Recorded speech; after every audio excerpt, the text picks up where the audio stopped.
વાનિશા edit ચેનલમાં સ્વાગત છે. તો મિત્રો, સ્નેપસીડની લિંક મેં ડિસ્ક્રિપ્શનમાં આપી છે. સૌપ્રથમ ફોટો તમારી રીતે એડિટ કરવાનો છે, તેને તમારી સ્ક્રીન પર લાવવાનો છે અને જો વધારાનું બેકગ્રાઉન્ડ હોય તો તેને ક્રોપ કરી દેવાનું છે અને પ્રોપર સાઇઝનો ફોટો બનાવી લેવાનો છે. ત્યારબાદ સેવ કરી ફરીવાર સેટિંગમાં જઈને ટ્યુન ઇમેજમાં જવાનું છે.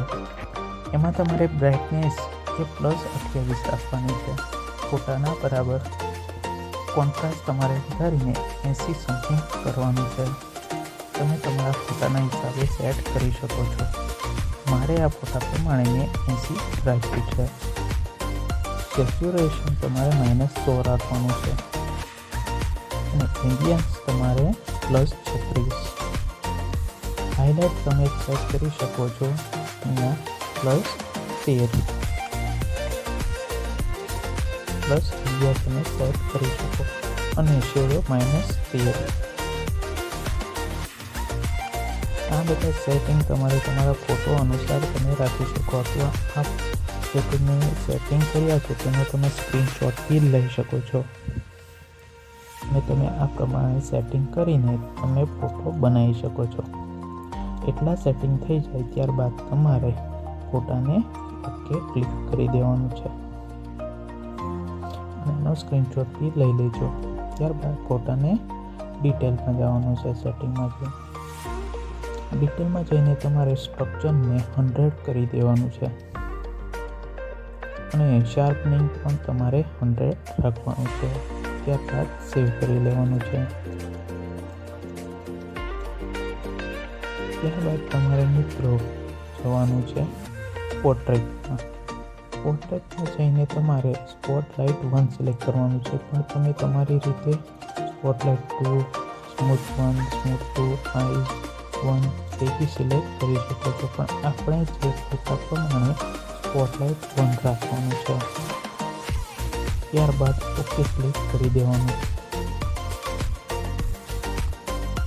સેટિંગમાં જઈને મિત્રો તમારે જવાનું કર્વમાં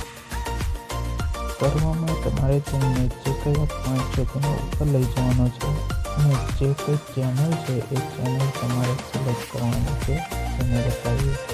ત્યારબાદ ઉપર ક્લિક કરી વ્યૂ એડિટમાં જશો અને કર્વમાં જઈને એડિટ પર જઈ તમારે ચેનલમાં હોય તો પ્લીઝ ચેનલને સબસ્ક્રાઈબ કરી દેજો.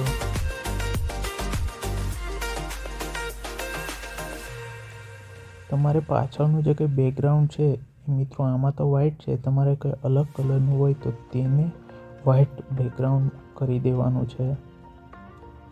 અહીંયા તમે મિત્રો 100 કરશો કર્વ એટલે બેકગ્રાઉન્ડ રિમૂવ થશે અને 0 કરશો એટલે જે પહેલાં હતું એ બેકગ્રાઉન્ડ આવી જશે.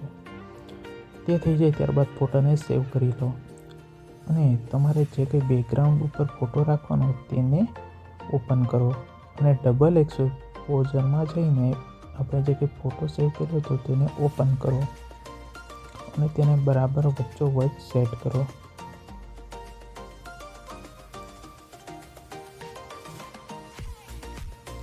ત્યારબાદ તમારે ડાર્કન સિલેક્ટ કરવાનું છે અને ઓકે ક્લિક કરી દેવાનું છે. ત્યારબાદ વ્યૂ એડિટમાં જઈને ડબલ એક્સપોઝરમાં જઈને તમારે 100 રાખી પાછળનું જે કંઈ બેકગ્રાઉન્ડ છે એને મર્જ કરવાનું એટલે કે એને રિમૂવ કરવાનું છે. અહીંયા મેં તમને મિત્રો કીધું કે તમે 100 રાખશો એટલે તમારે જે કંઈ બેકગ્રાઉન્ડ છે એ રિમૂવ થશે અને 0 રાખશો એટલે પહેલાં જેવું થઈ જશે.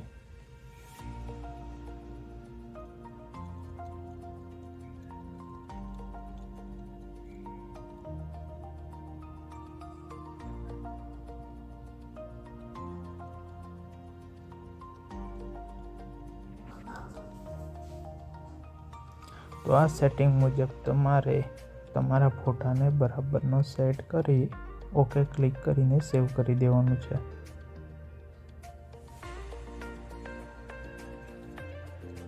તો મિત્રો, ફોટો એડિટ થયેલો કેવો લાગ્યો એ તમારે મને પ્લીઝ કોમેન્ટમાં જરૂરથી જરૂર જણાવવાનું છે, જેથી મને આવા નવા ફોટો બનાવવા માટે પ્રોત્સાહન મળી રહે. અને જો તમે ચેનલમાં જ નવા હો તો પ્લીઝ ચેનલને સબસ્ક્રાઈબ કરી બેલ આઇકન ઓન કરી દેજો, જેથી તમને આવા નવા વિડીયો મળતા રહે. તો મળીએ નવા વિડીયો સાથે. ધન્યવાદ.